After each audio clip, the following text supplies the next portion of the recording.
What's going on, guys? So I sold the Mustang. Actually, I didn't sell the Mustang. I traded it in for this 2019 Jetta R-Line. Not the craziest Jetta out there. My buddy right here, Jeffrey, who is driving a Mark II right now. Fastest Jetta GLI or GLI? Yeah, GLI. Yeah, okay, I knew that. So this is my car. Not as great as his, but still a fun Jetta. So the first thing you'll notice is there's a couple things that the dealership is going to fix for me. The door cap for the key broke off. I'm going to take my car in next week to get that replaced. So if any of you spot that out and be like, dude, there's a missing part to your car, I'm well aware I'm getting that replaced. Let's go ahead and take a look at the inside. All right, so in this car, for a $20,000 Jetta, I am surprised that it's completely leather interior. Maybe it's not real leather, it could be vinyl, but it's not cloth, which is nice. So a couple things, you have your start to stop button right here. It's gonna start the car right up. Rev's kind of nice. It's got a stock exhaust, but you know, it's got a turbo 1.4 liter. So a couple things that I like in this car. Number one, the air conditioning is really cold, helps me out here in Arizona. A couple things, you have your media gauge thing right here. You have the car, gives you all your information on the car, like your vehicle status, tire pressure monitoring, energy consumers, kind of just tells you like your fuel economy. So a lot of cool stuff. Of course, you have Apple CarPlay. I don't have my phone plugged in right now. So you have Android Auto, Mirror Link, and CarPlay. And then of course you have your media for Bluetooth and your radio, which, not a bad radio. All right, so let's get back outside. Now, one thing about this car that I really like is how comfortable the back is. I am 5'11", so I'm not that tall, but I still have a lot of legroom in the back seat, and the back seat is pulled back pretty far compared to the passenger seat. So super spacious in the back. For being a compact sedan, I'm surprised at the size, even though this is not compact. This is more like a full-size sedan in Europe, but hey, I didn't come up with the labels. The last thing is you pull the key fob, trunk comes up. Now, don't mind the fishing rod and stuff in there. That was left over from my Flagstaff trip. Very spacious. You could fit a couple dead bodies in there easily if you wanted to. One thing I like is that, if I can lift this thing up right here. I don't know where the handle is. Oh, it's right here. Shockingly, this is the first car I've ever owned that came with a spare tire. My Mustang didn't, so it's kind of nice to know this one has one. All right. That's kind of overall the view of my new car. It looks super nice, super clean, no damage to it. The car's still running? Yes, it is. Very quiet. So a couple things. I'm going to do a review just after this of me driving the car. But I just kind of want to give you guys the general way of how the car looks.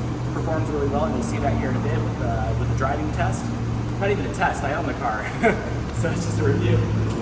But anyway, yeah, overall, amazing car. So yeah, let's get to driving this thing. And it's got a backup camera.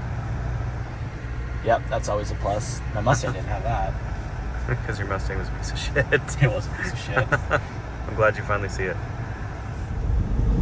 All right, so overall, it's a very comfortable car. I'm just in economy mode right now, but of course, if you look down here, you can throw it in a sport. And you can feel that turbo. It's definitely got some power. And of course, slap it over here, you got the manual shifter. Going to 5th gear, 6th gear. That's all the way up to 8 gears. So we'll go ahead and put it back in economy mode so I can save on gas. Now I'm driving in eco mode. It's not going to pull as hard, but still super comfortable. The electronic steering is really nice on this. Oh, yellow light. Brakes really well, but I just expect that from any new car. All right, so I got in sport mode for a little bit. Since I've been driving this around, I'm still at a full tank of gas. I'm not scared of driving in sport for a little bit. But the MPG on this thing is incredible. I've had this car for 2 days now, and I'm currently averaging, let's see what I'm averaging right now. So just cruising, it's showing around 49, 50 MPG, and I'm currently in sport mode. Let me see if it'll let me switch here. Eco tip, shift escalator to deep position. Yeah, I know. A fuel range 390. And this car is getting definitely a lot more miles to the gallon than my Mustang did. I mean, my Mustang, I'd fill that car up once a week if I was lucky. This thing, I don't imagine I'm going to be filling this thing up for a while. I mean, I've been driving it all day yesterday, and I'm still at a full tank. Like, hasn't moved a bit. So definitely, if you're looking for a fun, little sporty car that's reliable, and well, I know some of you may have your opinions about Volkswagen, but because it's newer than 5 years, brand new German cars aren't that risky as to buying like a 10-year-old Volkswagen. I definitely wouldn't do that. But for being a brand new Volkswagen, it's definitely reliable, fuel efficient, really fun to drive. I mean, like I said, this thing took off harder than my V6 Mustang, and this is a 1.4 four-cylinder turbo. So I'm actually really impressed about just how hard this little Volkswagen can take off. Stuck behind an accent. All right, so I'm in sport mode now. Let's do a little takeoff. Oh my fucking god. This thing takes off. I'm impressed. All right, back in eco mode. So it's all around very comfortable to drive. I mean, it handles super well. My cameraman forgot to record on a turn. It's fine. But when you go around a turn, it's just so smooth because the front suspension on these things are incredible. The only thing that I'm not impressed by is the rear suspension doesn't keep up. Definitely your rear shocks are not as good as your front. But for being a front wheel drive car and just for good handling, I can't complain too much. The R-Line isn't going to have all the cool features that the SEL has. Obviously, I only have heated seats where the SELs will have the cooled seats. But I mean, again, cooled seats are nice to have in Arizona, but it does, for those of you who don't live in the Phoenix area or in Arizona, it does actually get cold here in the winter. So at least I have that for, I don't know, December, January. Not anytime soon though. We're in like what, end of August? Still got another month of 100 degrees. Yeah, and it currently says on your dash it's 110. We're going around some corners now.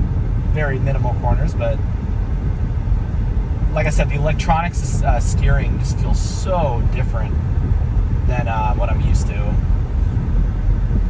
So I have the snapshot by Progressive. I'm probably gonna get dinged for that hard acceleration I did back there.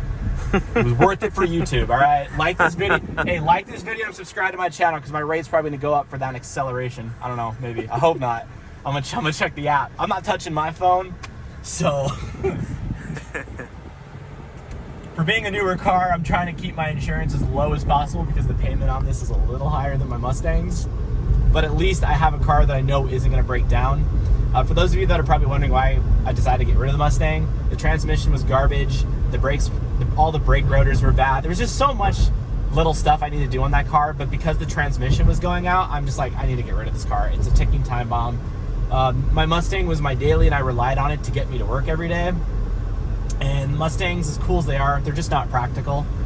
So I figured getting as much as I love sporty cars, I figured the R-Line Jetta was something that'll get me to work every day, be reliable and practical, but also having that fun, sporty kind of drive. I mean, Corbin's reaction too when I pinned it in sport mode, it was pretty hard. Torquey. It's torquey. It's torquey, yeah. I mean, when that turbo kicks in, you're like, oh crap, you know. Well, and then it's also comparable to the Mustang because I mean, it's 0 to 60 is probably much faster than. Yeah, I would have to look into that. I haven't Googled a lot of the specs on the car, like the performance specs. I've more so Googled like the reliability specs of the car. And like I said, I mean, I know I'm going to get comments from people like, well, you should have got a Honda or Toyota. Volkswagens aren't that reliable. But I'm a car guy, and like, I don't mean to sound shallow, but just Toyotas and Hondas are just boring. You know, they're not cool. There's nothing cool to show off with a Honda unless you got like something modded out. But for a stock car, Volkswagens are not bad. Speaking of, I think that's Jeffrey right there. Damn, that thing's sweet. Yeah, that's Jeffrey's Volkswagen. We're actually going to meet up with him. Fun fact, I'm actually recording the review of the drive before the actual review of the car. So when you watched the review earlier in the video, it was actually after we recorded this because we're going to meet up at the parking garage. I wonder if Jeffrey knew that was me he just passed. Yep. He just messaged me on Snapchat. That's crazy. And there's your old Pathfinder. Oh yeah, Bessie. It is Bessie.